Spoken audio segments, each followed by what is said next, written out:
Good day, everyone. I'm Ira May Muhi from BS Ed Mathematics 3. I will be your presenter for today's topic, Lesson 4.3, the role of technology in delivering the curriculum. The desired learning outcomes for this lesson are: discuss the roles of technology in curriculum delivery, and last, identify the factors in technology selection including the use of visual aids. The role of technology in the curriculum springs from the very vision of E-Philippine Plan. Thus it is stated, an electronically enabled society where all citizens live in an environment that provides quality education, efficient government services, greater sources of livelihood, and ultimately a better way of life through enhanced access to appropriate technologies. The objective of the E-Philippine Plan directs the idea of achieving digital citizenship. So it doesn't not mean that individuals must be techies by themselves, but rather by becoming individuals who are able to cope with the necessities of the modern world. This points to the end for an e-curriculum or a curriculum which delivers learning consonant with the information and communications technology or ICT revolution. This framework presupposes that curriculum delivery adopts ICT as an important tool in education, while users implement teaching learning strategies that conform to the digital environment. Moving on to the content, instructional media may also be referred to as media technology or learning technology or simply technology. Technology plays a crucial role in delivering instruction to learners.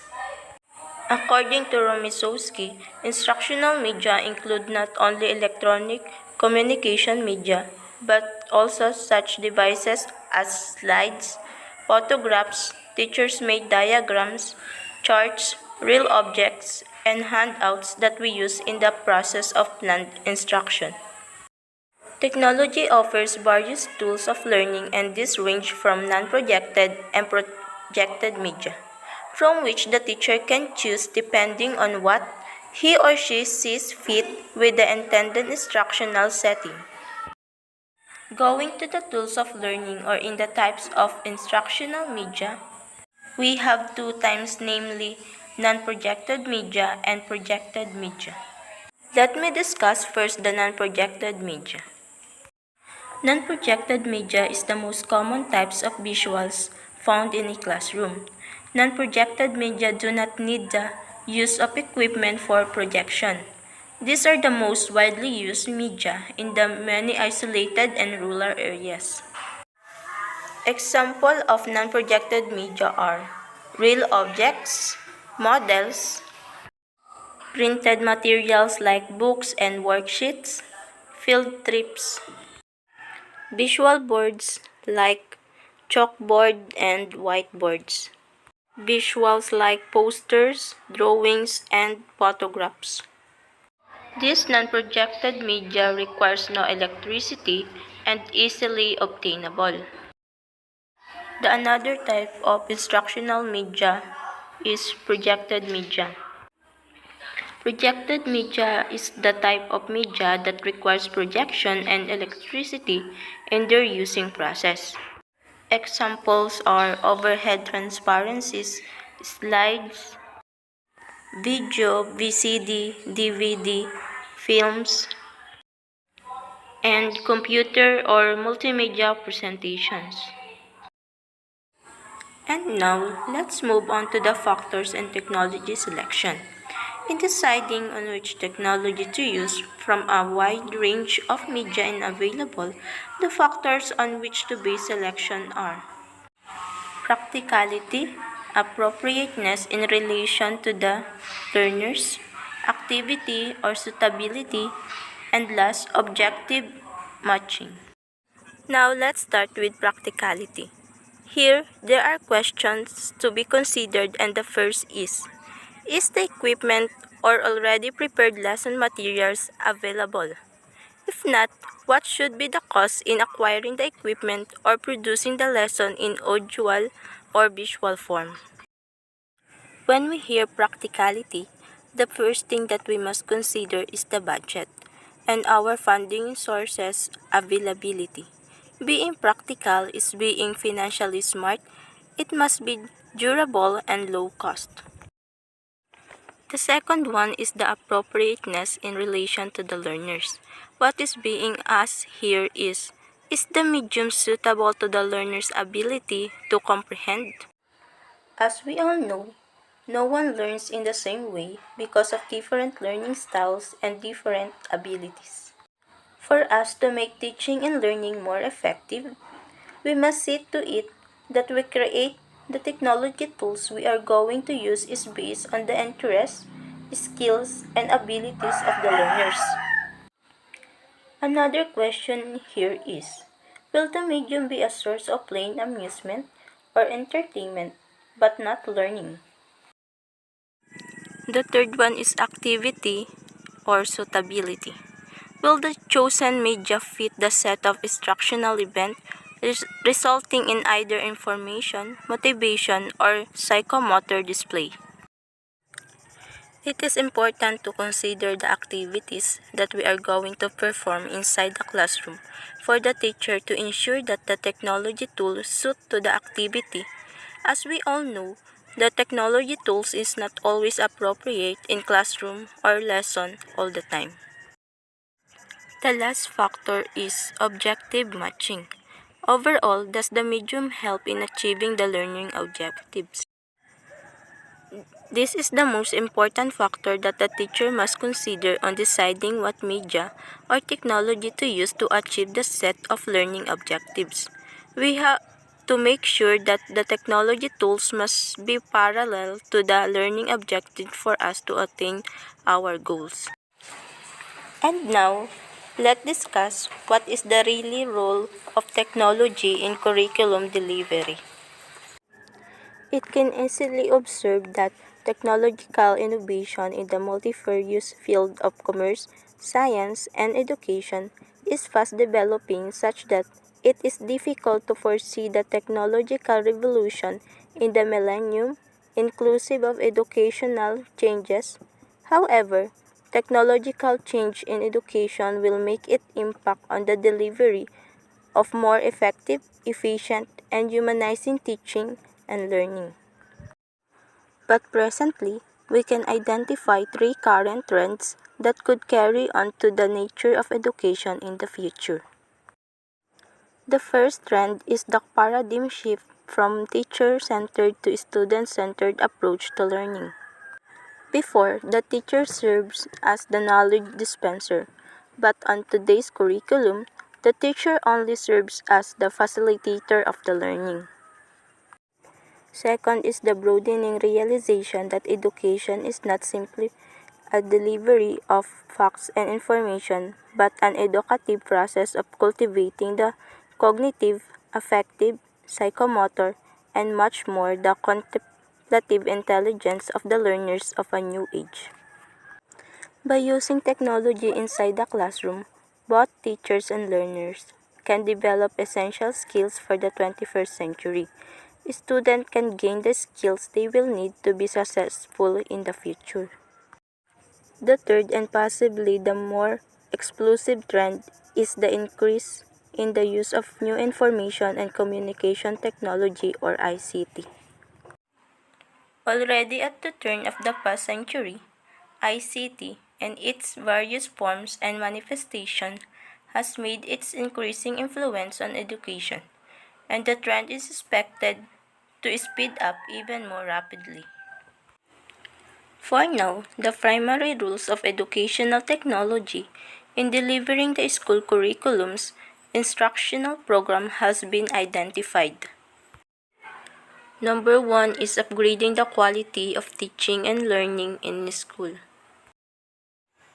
Number 2 is increasing the capability of the teacher to effectively inculcate learning and for students to gain mastery of lesson and courses. Number 3 is broadening the delivery of education outside schools through non-traditional approaches to formal and informal learning, such as open universities and lifelong learning to adult learners. And number 4 is revolutionizing the use of technology to boost educational paradigm shifts that give importance to student-centered and holistic learning. These primary rules are based on framework of technology-driven teaching and learning called TPAC, which means technological knowledge, pedagogical knowledge, and content knowledge.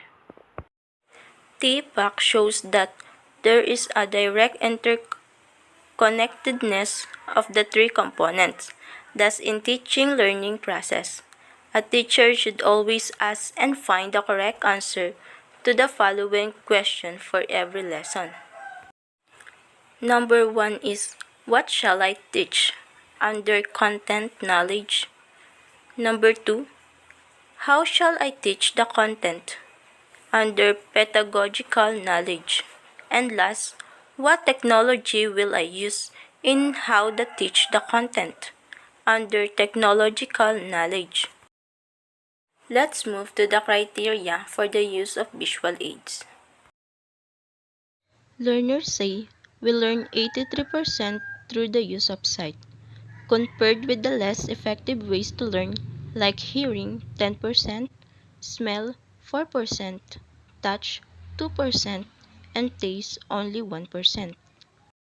In the use of visuals for a wide range of materials like visual boards, charts, overhead transparencies, slides, and computer-generated presentations. There are basic principles of basic design. Assess a visual material or presentation like a transparency or slide using the following criteria. Number 1 is lettering style or font. It means consistency and harmony. Number 2, number of lettering style. No more than 2 in a static display. Example in chart and bulletin board. Number 3, use of capitals. Short titles or headlines should be no more than 6 words.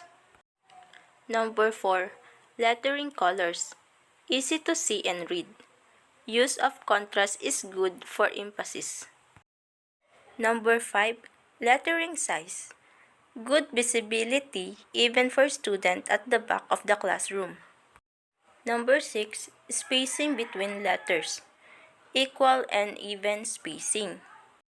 Number 7, spacing between lines. Not too close at too blur at a distance. Number 8, number of lines. No more than 8 lines of text in each transparency or slides.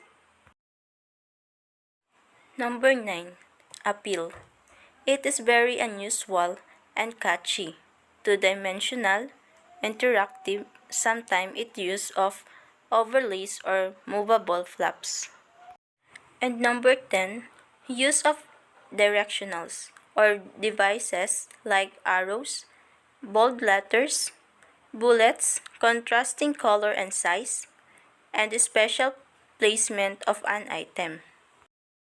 For my take action activity, make a student and group decide on a specific lesson to be taught, B, learning activities, C, choose of media, D, preparing in grid form a lesson plan. And this is my specified lesson plan example. Subject, mathematics, class size, 30 student, duration, 2 hours, lesson, quadrilaterals properties and relationships, topic, geometry. Specific desired learning outcomes. At the end of the lesson, the students will able to number 1, determine the similarities and differences between quadrilaterals by looking at their size, angle, and diagonal measures. Number 2, discover the properties of the special quadrilaterals. Instructional media that I need are PowerPoint presentation, video clips, laptops, or projector. Activities. Teacher will inform the students about desired learning outcomes. Teacher will ask the student about the past lessons and connect it to the incoming lesson. Teacher will conduct a lecture of the topic using PowerPoint presentation and video clips. While presenting, the teacher engages students in a brief motivational discussion like what is quadrilaterals? What are the similarities between quadrilaterals by looking at their side and angle? Teacher highlight meaningful opinions from the class. Teacher will group the student into 3 groups and ask to make a song, poem, and poster about quadrilaterals. Teacher asks each group to present their work. Teacher makes summary of the lesson and give the most important details. Teacher will give a short quiz and check it afterwards. And for your activity, this is the first part of self-check activity. Assist a visual material or presentation like transparency or PowerPoint slide presentation. Using the criteria below, check yes if it complies with the criteria or make X if it does not comply with the criteria. Second, analyze the group lesson plan that you made in Take Action using the illustration of the TPAC framework and provide answer to the 4 major questions below. And for the self-check activity, in a proposed mastery approach to instruction, the teacher presents the lesson to the whole class, assess if learner attained mastery of the lesson, provide enrichment activities with the use of media technology, remediate the non-mastery student, and move on to the next lesson. These are the questions to be answered. Number 1.